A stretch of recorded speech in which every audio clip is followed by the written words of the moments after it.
Welcome. Thank you very much for coming out. This panel was a spark from Heather many months ago when she said, how interesting would it be to get faith leaders in to talk about spirituality and not, and I'm going to say from the beginning, this panel is not about compare and contrast traditions. It's not about explaining religion. It is a group of people who are willing to share their experience of spirituality in their position as leaders of their various communities. So I have here with Alan and I. So Alan is a clinical associate professor at the Department of Psychiatry at the University of Calgary, formerly a pediatrician and a child and adolescent psychiatrist for 28 years. His interests lie at an interesting intersection of psychiatry, contemplative practice, and spirituality. So this was right up his alley.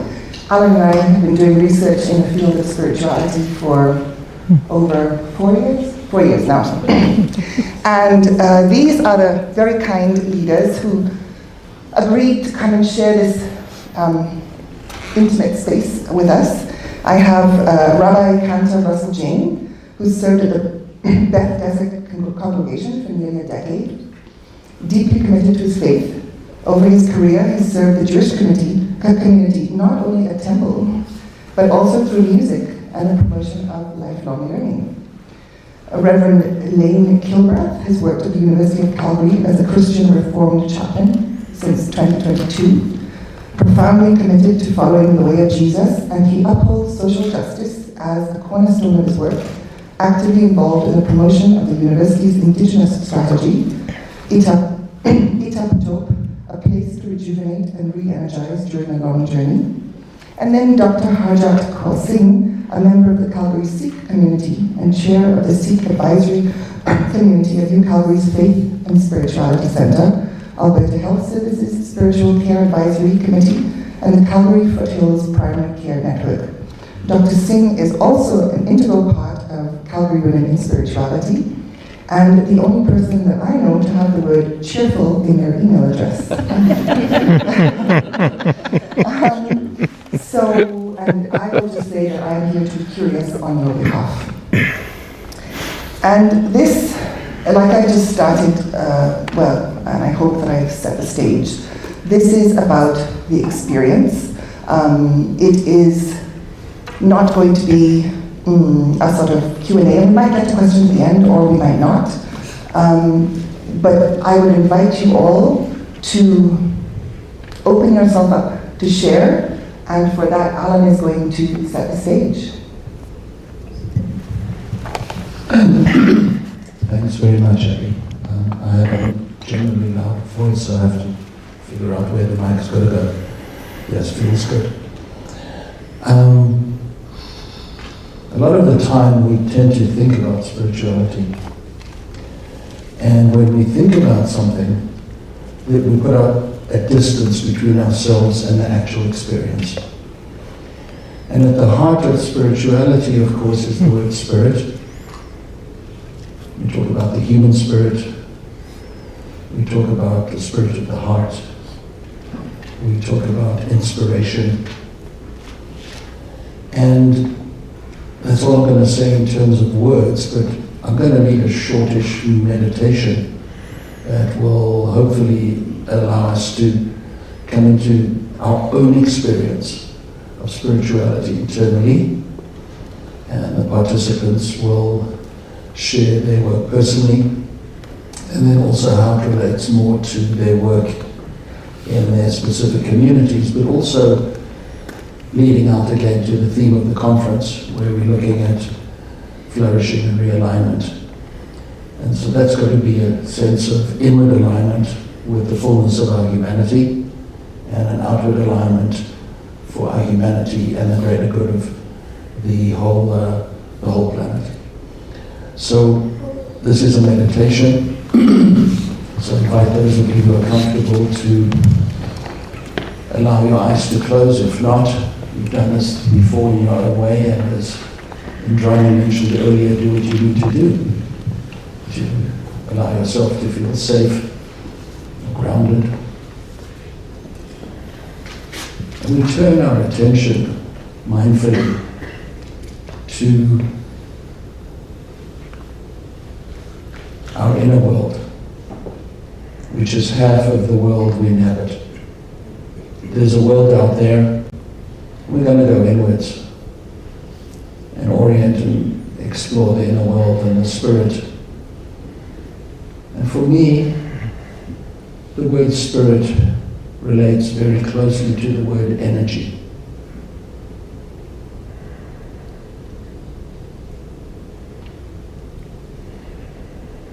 And inside of us there are three aspects that have certain energies. And the first aspect is that of the mind, thinking, feeling, cognition, emotions, ideas, analysis, rationality, and a constant stream of thought. And there's a certain energy to that. And if you can allow yourself intentionally and with permission to just notice perhaps the energy, the spirit, the tone, the nuance of how you usually experience your mind. And of course, this is very individual, as is spirituality.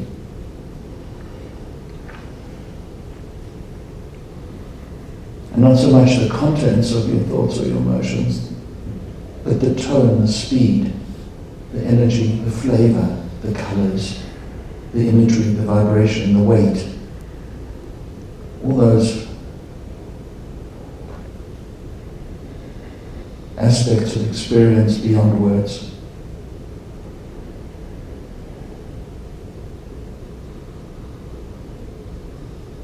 And the second place that we visit and we look at its energies and sense them is the heart.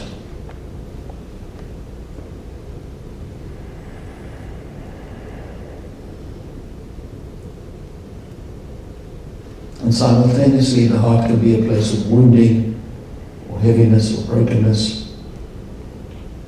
It's also a place of deep connection and joy and expansiveness and love and connection. And just noticing and feeling, sensing, knowing the energies of the heart.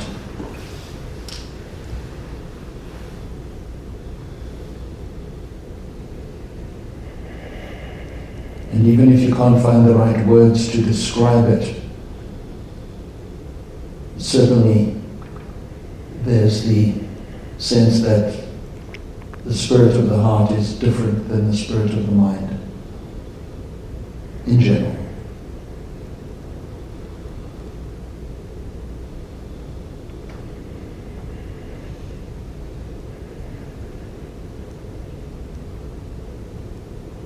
And the third place we visit inside of us is the deepest part of our humanity.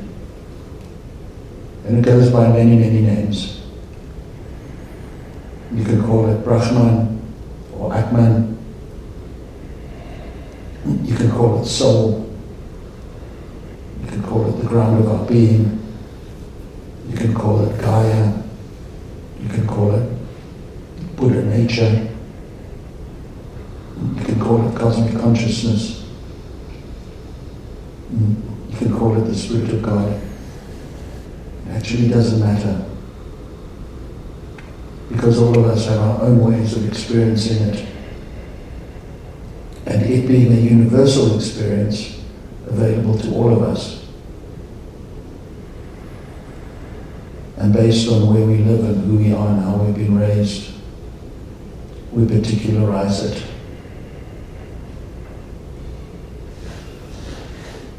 And noticing the spirit of that place.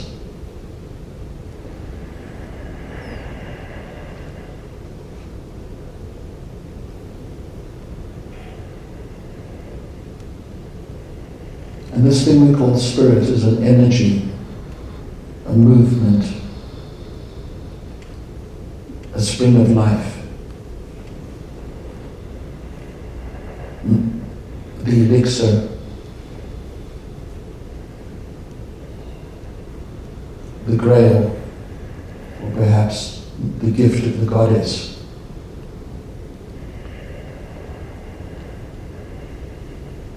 Some sort of nectar. And as we access it, become aware of it, and hold space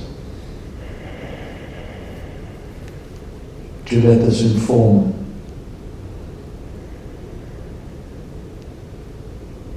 the mind,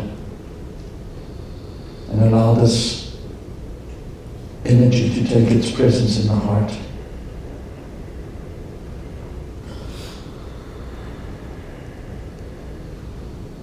And feel its manifestation at the deepest level of our humanity.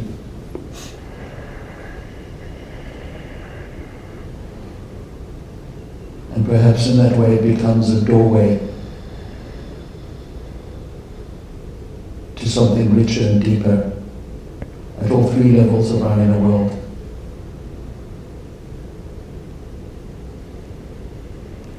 And not only a doorway, it also becomes an asset that is always here.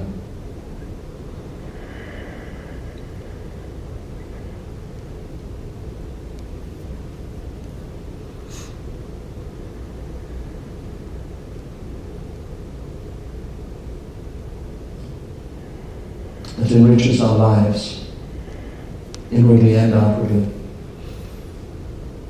It affirms life in the best of what that means.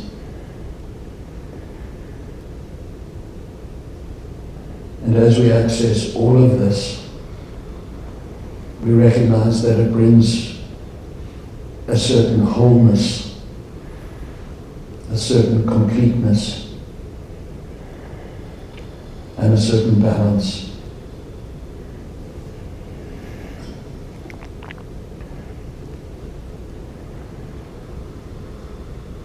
And the word wholeness is related to the word health. And heal and holy and holiday. It's the same word.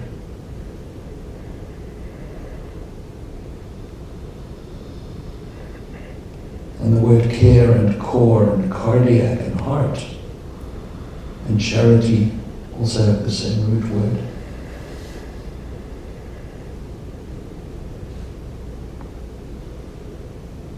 And so we notice the inner world can have a very different and broad and deep landscape. And perhaps our greatest work is to make sure that we bring all of this into our moments of the day.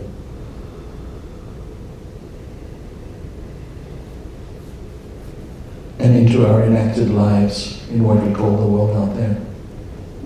Our relationships, our families, our friendships, our academic worlds, our communities, and the planet. And so it's in that spirit that we end the meditation. And if your eyes have been closed, just noticing how it's actually the spirit that moves you to open your eyes. When the spirit is ready, the eyes will open. Thank you. Thank you, Alan. So, I was just about to say in the spirit of, but yes, in the spirit of this this sharing, we thought that sharing an experience that had deeply moved these leaders would help you also come into the moment with them. So would you, I'm going to give that to you so each one of you have one. Would you like to start us off? Rabbi Ross. Thank you. I think in terms of my spiritual journey throughout my life, one of the most profound moments I had was in my mid-20s. I'm now 52. And I've always been a great lover of music. In particular, the church music, the polyphonic church music of the Middle Ages and the Renaissance. There was a particular piece that I very much enjoyed listening to. It was a setting of the Sicut Cervus, Psalm 42, as the hart panteth after the water brooks, so panteth my soul after thee, O God. And it was a setting that was done by Palestrina, and he did quite a few, but the one that particular is the one that has the opening phrase that goes, Sicut cervus desiderat ad fontes aquarum. It's the beautiful tenor line that opens that particular setting, and then it goes into this beautiful polyphonic world. And in polyphonic music, all of the voices are independent, yet they all work together. And I had listened to that piece quite a few times, but this one time when I was in my mid-20s that I listened to it, it took me somewhere it had never taken me before, because I truly opened myself up to the polyphony of the music. The independent voices, each with their own life, their own character, but yet all together as part of the one, the piece of music that was being set. And that took me somewhere in terms of having an experience about what divinity was, what life was, what we were. And that deeply moved me. I've never been able to reproduce what happened to me that one time when I listened to that piece of music. But it set me on a very, very profound and deep path to explore what we mean when we talk about oneness, and what we mean when we say things in our faith traditions like the divine is one, or we are one. And then over the course of my life, that exploration of what oneness means has taken me into many interesting places, reading Christian texts like The Cloud of Unknowing, this great medieval anonymous text about how one connects with the divine, or hearing the great phrase from the Tikkun HaZohar from 12th century Spain and the Jewish Kabbalah tradition, that the divine is one, but not one in counting. All right, and then just being able to explore all of these different areas that have led me to such places of numinousness and being open to the mystery. And it all started because of a piece of polyphonic music and how that truly affected my brain. And where it took me. And it's still a journey that I'm on to this very, very day, to understand what we mean when we say the divine is one, we are one, the universe is one. And it's been a beautiful, beautiful journey. And at the core of it is that beautiful, beautiful piece of music. And I love the fact that my spirituality somehow has its ultimate grounding and its ultimate root in a piece of medieval polyphonic music that has launched such a beautiful journey for me. Thank you. Thank you, Rabbi. So my journey, a little bit more of an immigrant slant, migrating from India in the, I'm not going to give my exact date. But in the early 70s, And being one of the only Sikh families in Brooks, Alberta, in southern Alberta, in redneck Alberta. And you know, as a Sikh, you're vegetarian, you don't smoke, you don't drink, you don't eat meat.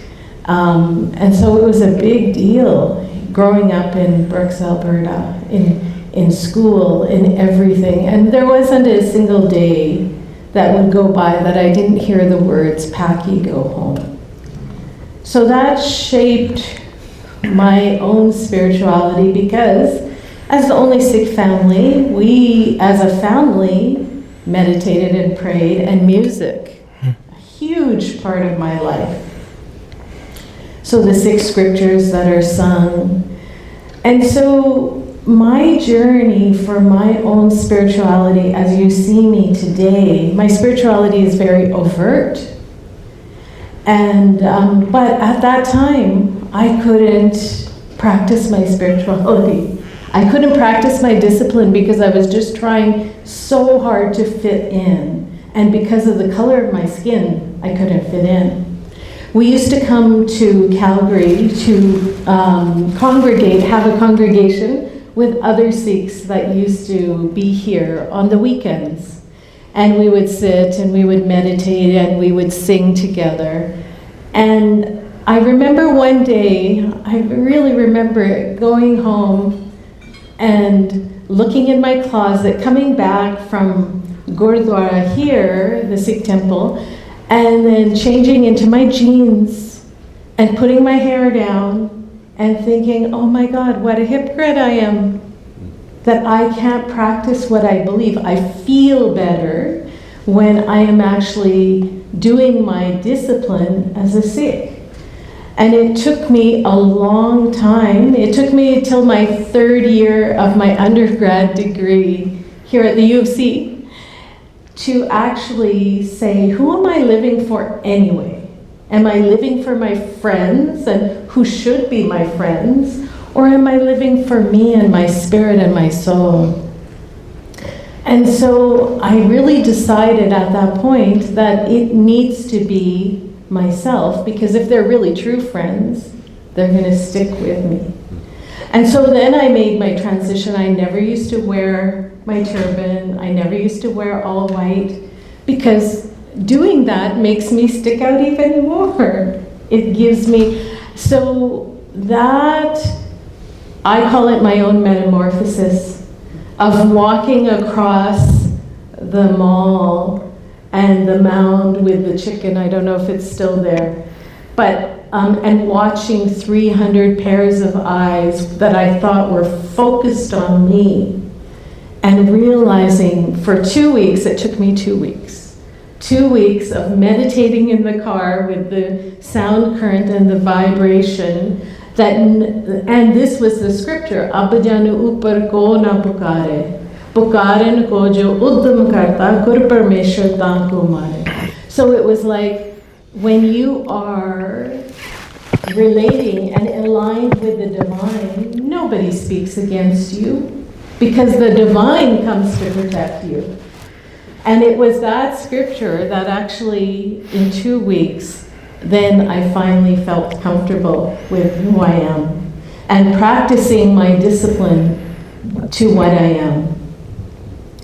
So music and the sound current and my own spirituality, to me, spirituality is this vibratory frequency, and that vibratory frequency of energy. And music is one of the ways, and the hymns and the Holy Scripture is one of the ways that that vibratory frequency can capture those waves of your mind and elevate your consciousness. And so for me, that is the biggest thing. But the interesting thing, and I will just mention this, is in my journey to practice my faith to its fullest, my community was horrified for me. So my community sent messages, not directly to me, but to my parents.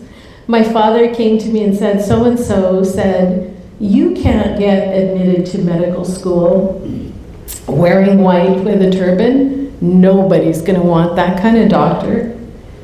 And so they said, you shouldn't wear your turban when you go for your interview. And I was like shocked. That's my community telling me. Albeit, at that time, there were very few turbans around, especially women. I was the only one who was wearing a turban full time. There was one other woman in Calgary who would wear it on Sundays. And I said to my dad, and I said, well, I'm not a hypocrite. I am authentic.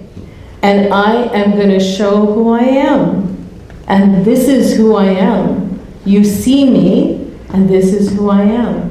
And so this is what I'm going to do. I don't care what they say. That's like, to me, that's inauthentic.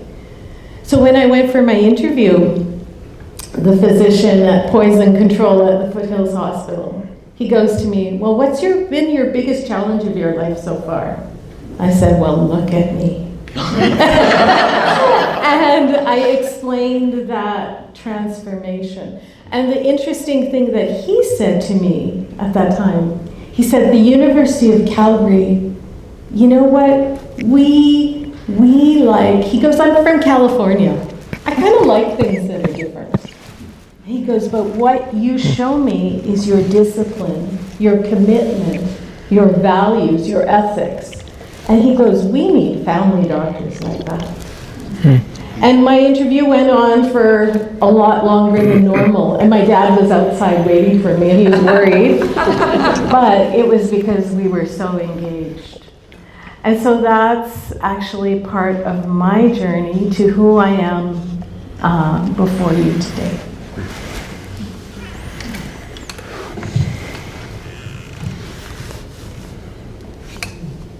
Well, thank you both. And Alan, thanks for the holiday. And the invitation to be here. I'm here for my really good friend Paul Verhoef, who some of you may know, chaplain, and he'll fit into some of the story as a person who's actually helped me experience the mystery of Creator, I think, as well. I'm one of the weird ones in Calgary. I actually grew up here. And I grew up in a pretty small fundamentalist Christian community. Lots of great people there. And it shaped me in lots of many beautiful ways, but also in some hard ones. Like, I think the primary message I got as a kid was don't sin. And if you do, don't tell anybody. Because if God doesn't get you, they sure will. And I say that just out of honesty, not as wonderful people.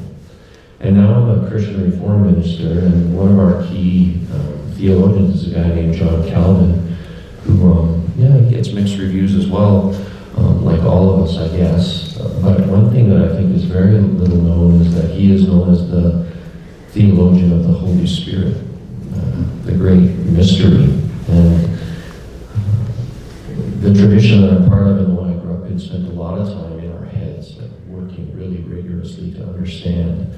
And I think what that did for me a little bit was think that if I just knew more, I would feel more connected to God. Right. And I haven't actually found that to be the case, although I think intellectual rigor is really important, and many people find God and the Spirit in those places too. The story, I think, though, that captures me most recently as a 54-year-old now, who did the typical kind of evangelical thing some of you may know about.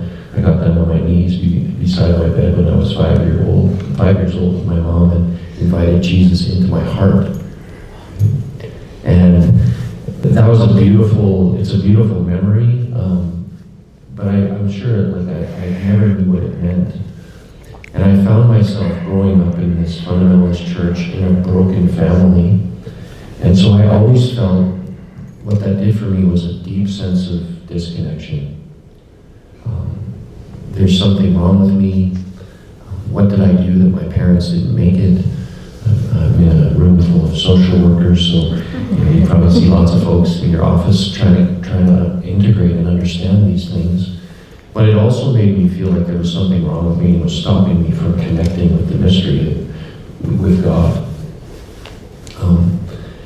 And in recent years, if Christianity is summarized by love God, neighbor, self, and I would add creation, then what my spirituality, my transformation, my realignment, my flourishing is all connected to the level of that connection. And for the first 50 years of my life, I spent so much time trying to connect with God directly. So, I went through a phase where I was up at 5 every morning reading my scripture, which I think is a great idea. But I always felt like there was something missing in that connection. And so then, in the last 4 years, it's been a lot about loving neighbor. And as Abby mentioned, a lot of that has to do with relationship with Indigenous people and learning from them. So I was at a conference where the keynote speaker talked about how we can't help others unless we're really comfortable with our own story. And there's a part of my story that's tough because of my upbringing. I ended up kind of in foster care. And I'm at this Indigenous conference feeling sad that I've been in a foster care situation. And the speaker ends his session, and my friend Paul, who I mentioned, is on the spiritual care team there, said, "Hey Paul, I need you to be my pastor. I mean, I know you're my friend, but I need you to be my pastor." So we went outside, and I said, "I feel like I'm at a Y in the road. I can look at myself in the context of this Indigenous conference, and I can say, hey, I got this pain from my foster care, and I need to deal with it. But that feels like a really bad idea, because it feels like, oh, here's the white guy centering his story again." And wouldn't you know it, my older brother, who's Indigenous, walks into this duo of me and Paul, and he says, "Lane, are you okay? What's going on?" And all I can think of is, oh shit, I mean, shoot.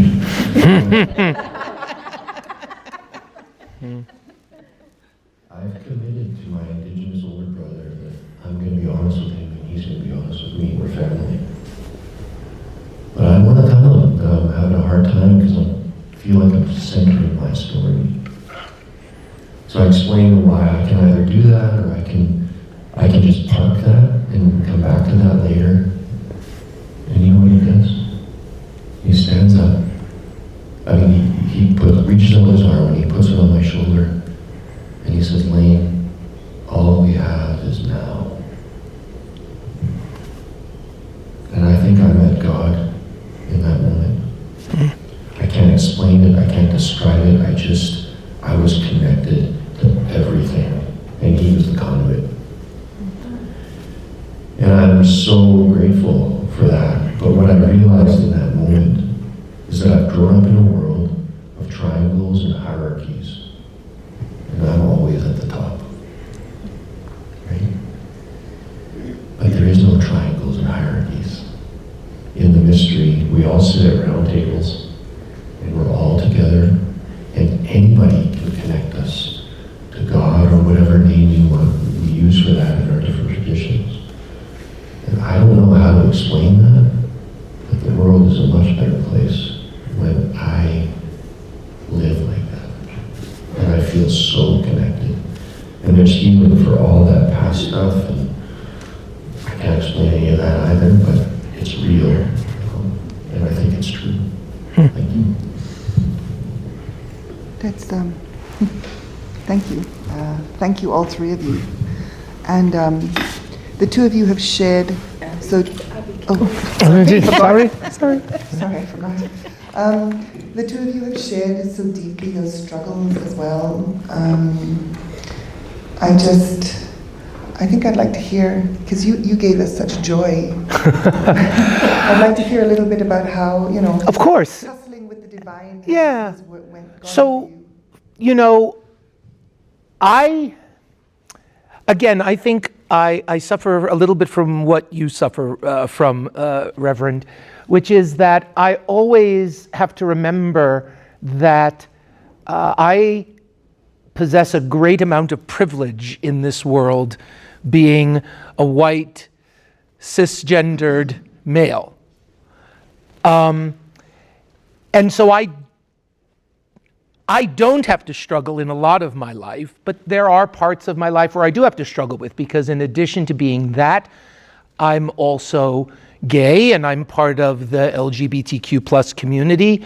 I'm Jewish, which, and even within my own tradition, it was funny you were saying your congregation. My congregation sometimes I don't think knows what to do with me, Alan notwithstanding. But because of the fact that, what do you do with a rabbi that wants to actually talk about the Ein Sof and the oneness of the divine and wants to talk about how at this moment in history the divine is in pain because there is nothing but the divine, and so the divine is in pain and the divine is out of balance, and the fact that if the divine is out of balance, that means that we're out of balance, and what are we doing to help the divine get back into balance? And I can almost feel like them wanting to just pat me on the head and go, "That's nice, Rabbi," right? And so I think on some level, what I've struggled with a lot in my life is I'm always in, but I'm always out. There's always something that makes it so that I'm not really in the in group. And that's something I've always had to struggle with all my life. And that, I think, affects part of my spiritual practice because it's all about trying to balance that within myself. All right? There's a great teaching in the Talmud that from the Jewish tradition, right, that talks about God asking a rabbi for a blessing, right? The divine wants a blessing. And what does the rabbi say back to the divine when the rabbi blesses the divine? The rabbi says to the divine, in essence, may you be in balance. Because what the rabbi says is, may your qualities of mercy not override your qualities of justice, and may your qualities of justice not override your qualities of mercy. And it's all about bringing the divine into this beautiful state of balance. And so a lot of my spirituality is acknowledging that imbalance within myself, and how does one get to that state of balance, energy-wise, just thought-wise, especially when you perpetually feel that you are both in and out at the same time. And that's, I think, and that's affected so much of my spirituality, and I'm always talking with my congregants and everything about the idea of balance and about how our imbalance affects the divine balance and vice versa and everything. And it's been a bit of a struggle, I think, for me sometimes to truly get that across to my congregants. But it's funny because when I teach them, I'm also teaching myself as well. And so, yes, I've had great moments of clarity throughout my life, not just in my 20s, but, when I turned 50 a few years ago and I truly, truly decided that I had become way too rational, too much of a Maimonidean, and needed to kind of get out of that, and that was throwing me out of balance, right? So, yeah, it hasn't been, sunshine, lollipops, and roses the whole time.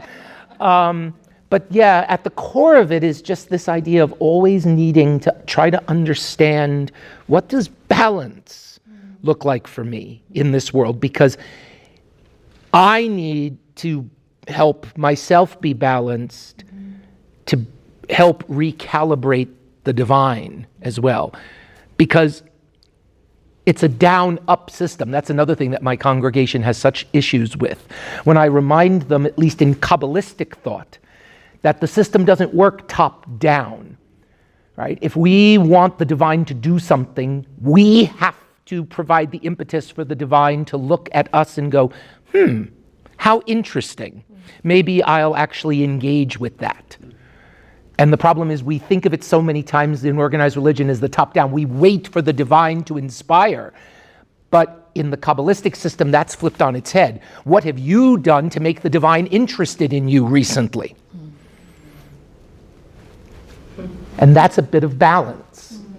right? Because I want the divine to help me, but at the same time, I need to help the divine. And then that opens up its own can of worms. I mean, really, and it's, so, right? But it just, and trying to balance all of that, right? Well, I Yeah. resonate with that. Thank you. I resonate with that balance as well too, because when, as you are academics as well, when I was doing my residency or my clerkship in the hospital, and you get called by the nurses to deal with a patient, and the perception of the patient of me, and then how I deal with that patient, and maintaining that balance and neutrality. So sometimes I get comments like, "Oh my God, am I dying? They sent an angel to me." And I'm like, "No, it's okay." And then sometimes it would be, "Oh, Dr. Singh, I'm not really religious." And I'm like, "That's okay. I'm here to deal with your issue." And sometimes it would be, "Dr. Singh, I did my prayers today." And I'm like, "That's awesome." So achieving that balance is so important. And as a physician, when I deal with my patients, every single patient, I have to have that neutrality and that balance. But how does that come? For me, it's my own personal meditative practice, my scriptural practice, that actually takes me sometimes from when I'm in the depths of despair because of being overwhelmed with what I need to do today, and that takes me and brings me up to balance. And so when I relate to energy and spirituality and the spirit, I always talk about the vibratory frequency. And energy is a sine wave or a cosine wave, and so there's sometimes peaks and sometimes there's troughs. And sometimes you're really connected and it's just amazing. And sometimes you're struggling. And sometimes I'm struggling more than the patient sitting in front of me, to be honest, trying to have that connection. And I feel like saying to the patient, "Well, if you think you have problems, you should hear my problems." But when my patients come to me, it's interesting because I go every year, I go to the Golden Temple up in northern India, which is like for Sikhs, the Vatican. And I sit there and I meditate. And I tell my patients, they all know I go once a year, and now I go twice a year. And I tell them I'm going to meditate to recharge myself, to be balanced for you so that I can give you the best care that I can. And my patients will say to me, "Oh, Dr. Singh, please pray for me there." Or they know and they respect that. And then they'll say to me, "Well, you're always so balanced." And I'm so grateful to my spiritual practice that really grounds me in that balance, that gives me that neutrality. But one thing I wanted to say about the balance as well is in our society today, we value entrepreneurs. We value these individual sports people, the top of their game. They're unique, they're different, they're distinct. But when it comes to spirituality and faith, we don't value that as a society. And yet, discipline, spirituality, your overt spirituality needs to be valued because it brings so much to society. And so I know that somebody who needs to approach me spiritually can approach me, and I can help them independent of their religious faith or background. And so I, did medical school here at the U of C, and they talk about the biopsychosocial model. And I always say it's more than that. It's biopsychosocial spiritual model. And so that's how I approach it. But I really find that we as a society need to value what gives that richness, that depth, that incredible spirit, and that incredible energy and vibration that each one of us carries. That's that spark of the divine. And so to me, balance, trying to deal with that balance, I resonate completely with what the rabbi said, because sometimes I'm at odds with my community as well. As you can see, they were trying to keep me down, and I was like, no, no, no. And so I am a little bit of a rebel in my community. As a female, as a minority, I do push the limits a little bit, but I do that because of what I feel internally as well too. And so balance is a big thing. How do you do balance in your day-to-day life as an individual, and how do you bring and resonate that balance to every single person that you interact with in the world, in your community, in society at large? I think that, listening to that makes me, one of the mysteries I'm entering into and the weaknesses of the way I practiced faith, and still do, I guess, is if one of the key things is loving yourself, like who's helping us do that spiritually? And I loved your expansion of the model to include spirituality, because I think like somebody said something recently that really struck me, and I'm still trying to figure out why. They said wholeness is not perfection. And I was like, oh, there's something there, because I think I've been trying to be perfect like my whole life, right? And I think that my version of faith was like I had to be perfect to get in, even though we're always told that it's a free gift and all these things, right? The other thing I wanted to change, to talk, that tweet for me that maybe takes us in a little bit different direction, that in the Christian tradition, God's answer to the problem is to get personally involved. So maybe that connects somehow to we need to do something, for God to act. So one of the key texts is the Word became flesh, and one translation says the Word became flesh and moved into the neighborhood. Tabernacled among you is the other way, and I just think that that idea is so important. And when the Word is the word logos or logic, the logic of God wasn't a strategic plan. It was get personally involved. And I think when I get personally involved, I learn a lot about myself. So when I'm hanging around with what sometimes gets labeled marginalized people, which I hate, I kind of hate that label in some ways, but when I get really involved with people, I learn a lot about myself. And recently I've been hanging out, not literally, but in reading and stuff with a guy named Harper Palmer. I don't know if anybody's heard of him. And he has these things called the touchstones that he uses, and one of them is when the going gets rough, turn to wonder, get curious, So when it gets rough for me, what is it, what's making this person react this way? But maybe more importantly for me, what's making me react this way? And when I am honest now about what's making me react this way, that I'm living at the top of the triangle, or I really like to just cash in on all my privileges, or why don't these people just listen to me because I'm so smart? I realize that it's my superiority that often gets in the way. And so there's something about getting in touch with that and connected with that helps me sit at the round table. But I also need to be honest about it, at least with myself and a few close friends.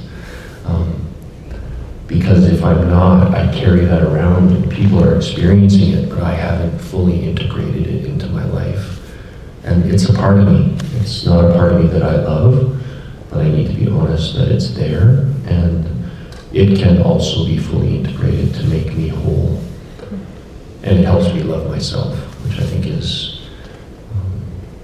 something that all of us wrestle with to one degree or another. Yeah. Just in terms of what you were saying, Reverend Lane, about doing something, and what Rabbi was saying as well, from the Sikh perspective, the highest calling you can have is actually to encourage others' own discipline, not to convert, but to encourage following your own discipline. And so I wanted to correct one thing on my introduction. I am no longer the chair of the Calgary Foothills BCN. I was, but currently I'm the chair of the Calgary Interfaith Council. And to me, acknowledging and respecting the spirituality of the other is one of the most beautiful things that we as human beings can do. And encouraging that discipline and respecting it. Not putting it down, but saying, wow, that's so similar to me. It's it's a little different, but it's actually really similar. And so what I found for me, because I got so hurt by others not accepting my path, it pushed me actually into, number one, family medicine, because my family doctor in Brooks every time would say, have you started eating meat yet? And like, how do you get protein? And so I was like, nobody deserves to be called out like that when they visit their family doctor. That propelled me into family medicine. But also the very fact that my faith is different and I can then accept someone else's different faith and acknowledge it and resonate with the purity of the vibratory frequency is something amazing. And I actually love interfaith prayers, because interfaith scripture, it doesn't matter. You don't have to understand the words. You can resonate with the vibratory frequency of that energy. So when the rabbi is singing, I can resonate with that and find the divine. I can find God in whatever way I want to call God's name. And I think that what the big thing is, if you can take yourself out of your box of your religion and elevate yourself to a point where you can see that universal oneness that we have, going back to the oneness, that one thing to remember is all things come from God and all things go to God. And if you can't see God in all, you can't see God at all. And so to me, interfaith is a really big part of my life, because out of necessity, I had to explain myself and explain what I'm doing. But now that's what's propelled me to be the chair of the Calgary Interfaith Council and to do all the interfaith work that I do. And it does really give me so much more balance in my job, in being a physician, in dealing with others. Because if I'm different, they can look at me and say, well, I'm a little different too. And I can respect that difference. And we can move beyond the outward difference to resonate with the spiritual unity that we have. I also think, and Reverend, I think this kind of flows off of something you said. I also think that as a spiritual community and as the various religious communities, we haven't truly come to terms yet with the spiritual damage caused by the COVID epidemic. We have enough trouble grappling with the economic issues and all that, but I don't think we've ever stopped to truly assess and think about the spiritual damage that the epidemic caused. Because here we are talking about connection and oneness and unity and togetherness and blah, blah, blah, and the epidemic was the antithesis of that. You want to talk about being out of balance. And we needed to do that for, the safety and health of our fellow human beings. And, in Judaism, right, that's a very big thing, that you must protect your life, you must protect the lives of others. So we did it for a reason, and in my humble opinion, a very valid reason, but we haven't been able to step back as religious people within our own communities and as spiritual people within a broader community and assess the damage done when we had to say to people, It's not about connection at the moment. Because we've never then taken the next step and tried to talk to people about how do you reestablish those connections. And for me, again, if what we do here is affecting the divine, and we went through a period of extreme isolation, that means so did the divine. And now we don't seem to have developed the language yet as to how to talk about what does reconnection mean? What does reestablishing community mean? What does reestablishing relationship with the divine and with each other actually mean? I don't know how to even begin having that conversation, but I know it's one that I feel that we as people that are part of a spiritual community and then maybe within our own unique religious communities need to start having, because I don't think we've really addressed yet the profound sense of disconnection and isolation and the severing of everything we knew. And now, how do you truly take that next step? And I know, like I said, in my own tradition, what I'm feeling is that the divine is still very lonely, because we are still very lonely. If we say that there's a loneliness epidemic going on in Canada, that means that the divine is quite lonely as well. And maybe the divine doesn't want to be lonely anymore, but the divine doesn't know how to solve the divine's loneliness issue if we don't know how to solve ours. And that's also part of the spiritual equation, because as much as we need our alone time, I don't know, I think you can't truly do spirituality alone. You need those moments of isolation, but that has to be part of a larger equation that we have not really figured out how to fix.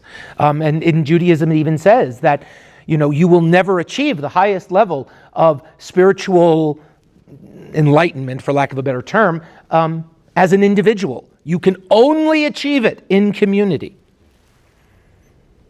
And I don't think we've had those conversations yet.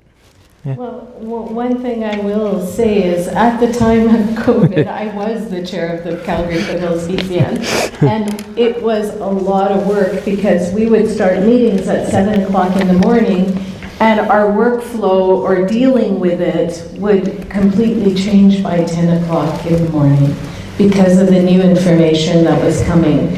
And I know calling my patients at home, saying, are you okay, this and that, and refilling medications, and going through my list of patients, if it wasn't for my own spiritual practice at that time, and beefed up spiritual practice, Right. that actually made me feel connected, I would have a difficult time. And so that's why I do keep going back to my own spiritual discipline, my meditative ability, or my time that I spent meditating, because it really, really helped me. And that was one of the ways that I dealt with some of my patients, in terms of encouraging them with their own spiritual practice, if they had one. And sometimes it means not just spiritual practice from a faith-based perspective, it's from a breathing perspective, it's from a mindfulness perspective, whatever there could be, wherever my patient was at, encouraging that level so that they could feel connected as well. I agree, congregational worship is like amazing. And that's why, I take the time to go to the Golden Temple and sit and meditate and vibrate, and the ecstasy that you can feel when you're resonating in alignment with that highest frequency is amazing. It's absolutely amazing. And it is easier to do it in a congregational way. And COVID, it was a disruptor.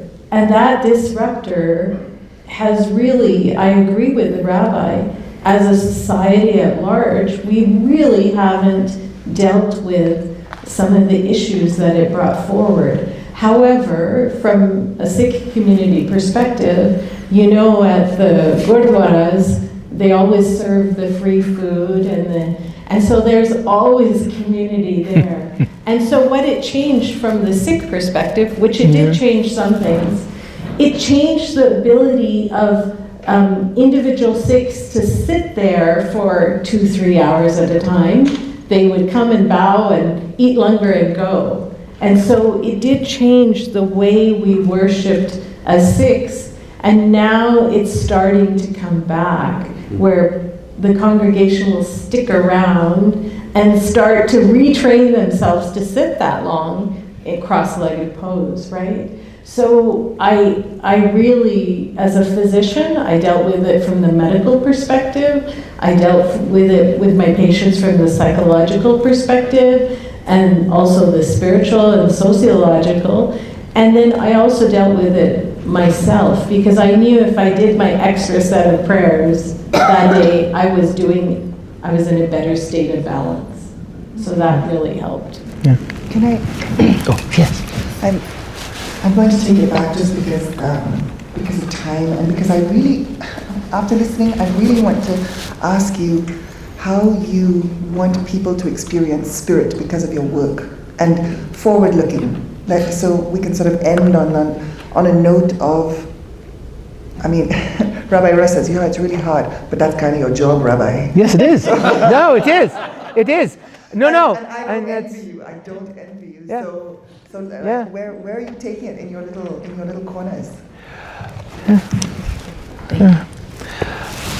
So, for me, where am I taking spirituality? On a congregational level, for me, it's encouraging my congregants to be open to the mystery, and that means being not comfortable with it. One thing I think you have to learn to sit with in spiritual life is the discomfiture of not having all the answers, and getting to a place where you don't even maybe desire all the answers. In the Jewish tradition, it's all about figuring out the answer. Ironically, even though the great rabbis in our tradition, most of the arguments are never answered, and we say, the Messiah will tell us when he comes, right? But somehow that didn't translate into congregational practice, right? And so in congregational practice, right, it's always, well, Rabbi, what do I do? And it's helping people understand that maybe I can give an answer, but maybe the most important thing is to be open to the mystery of what can one do, or and being just open to that discomfiture for the moment, and sitting with the fact that we don't have to have all the answers all the time. Because if you always have the answer, in my opinion, you've closed yourself off from the mystery. Because the mystery is about accepting that there's something we will not have answers for. So personally, I try to encourage my congregants to be comfortable with, Rabbi, what do I do? Well, I don't know. Let's just sit with this for a while, right? And I think that, open yourself up to the mystery of not knowing. And maybe that, in that mystery, you can discern a potential path forward, right? And for me, I think that's also very, very helpful. Because as a rabbi, I always feel like I need to have an answer for my congregation. And I think it's also very helpful for me to sit with the discomfiture of, even as the spiritual head of the congregation, I may not have an answer that can solve my congregants' problems, that can lead my congregation in the quote-unquote perfect way. And I think that's added a lot to my spiritual practice of being open truly to the mystery of just, you're not going to have all the answers, and that's okay. Well, since the rabbi had to answer, I figure I don't need to.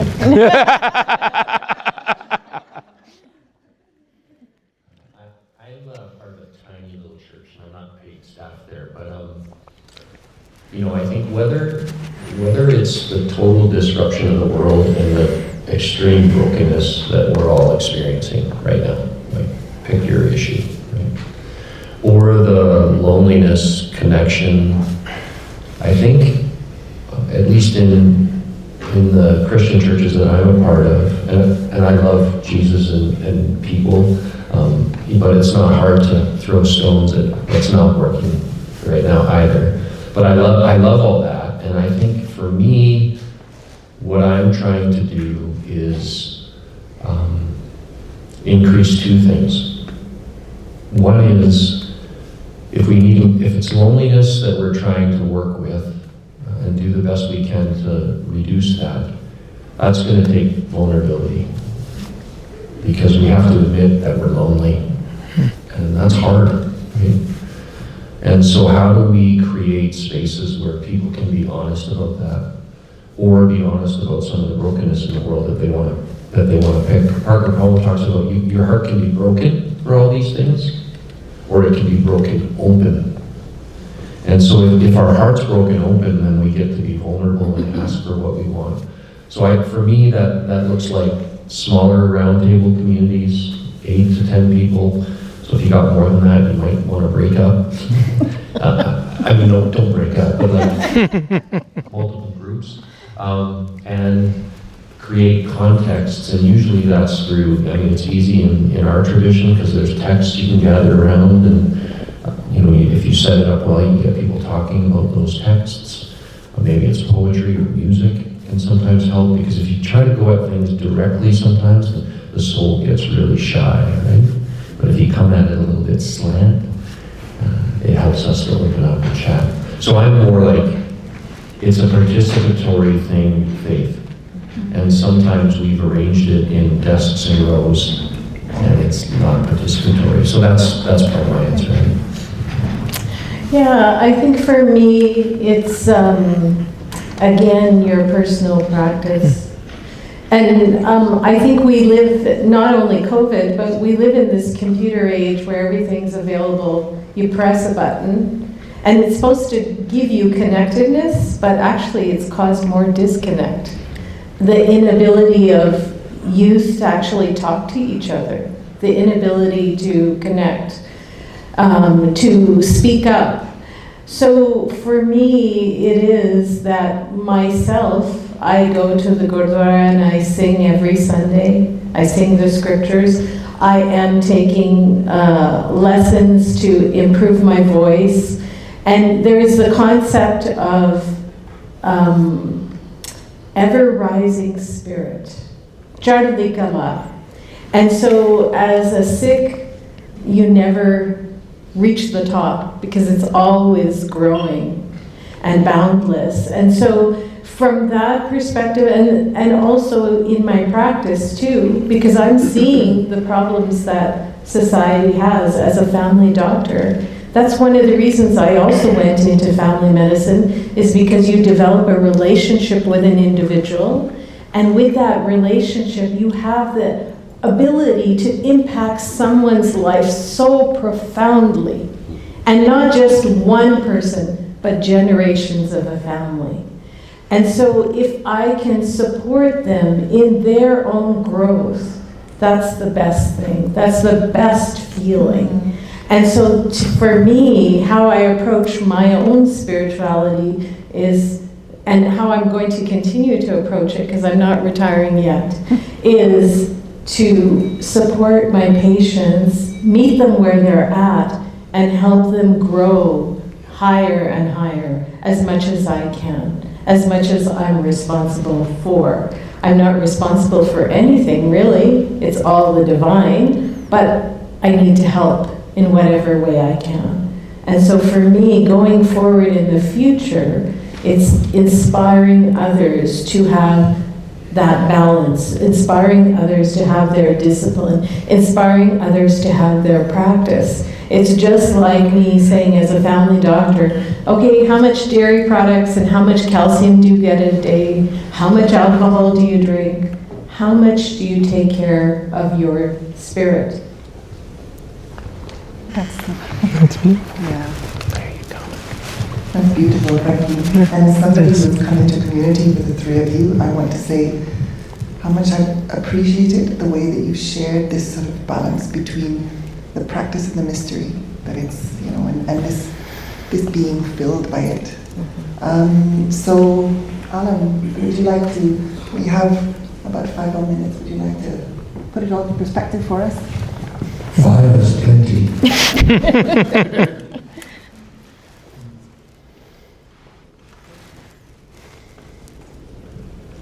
I want to thank all 4 of you for really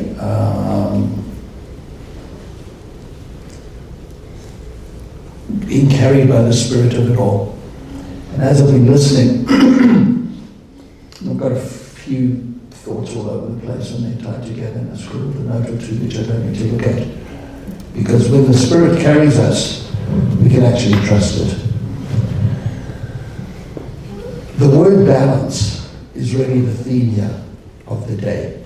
And I use that in the sense of we have covered so much territory here.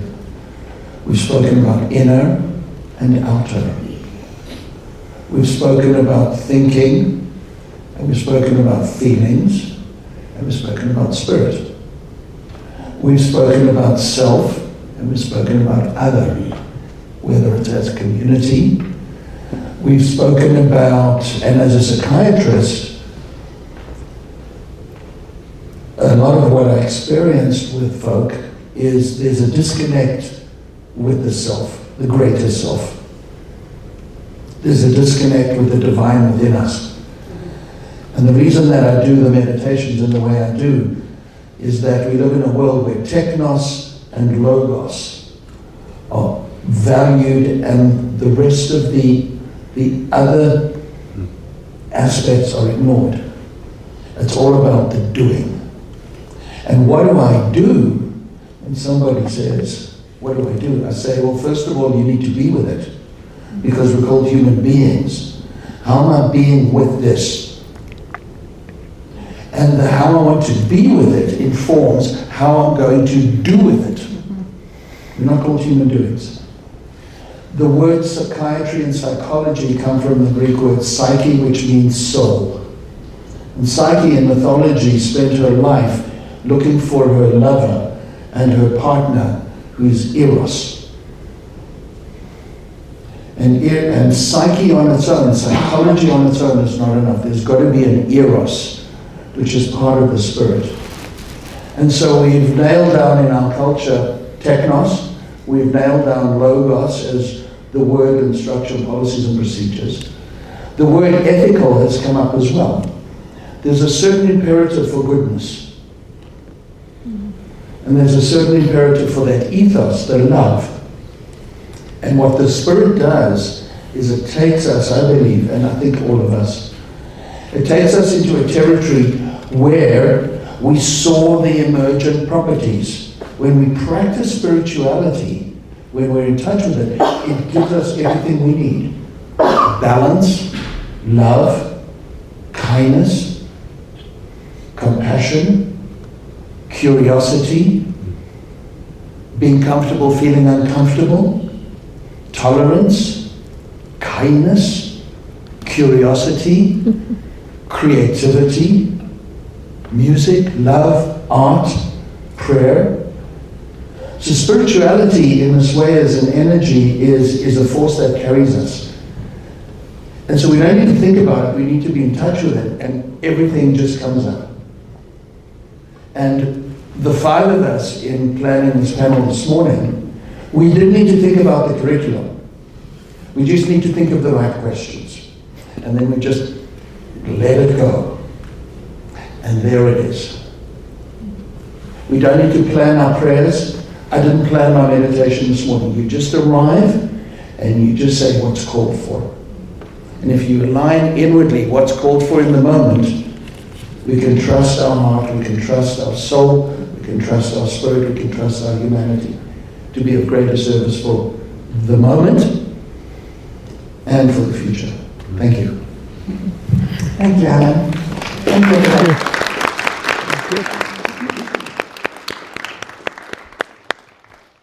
Oh, very good. Before we all go, we just, on behalf of the conference, I want to say a deep felt thank you to each and every one of you. You brought us all into our center as you spoke from the heart. And I found this panel, I was extremely emotional. I don't know why, but it was exquisitely beautiful. Thank you very much. So we have a few small gifts, Dr. Harjote and Reverend Russ, and I'm sorry, Rabbi Russ and Reverend Lane. Thank you. Thank you. Thank you. And thank you also, Abby and Alan. Really, it was wonderful how you ushered us in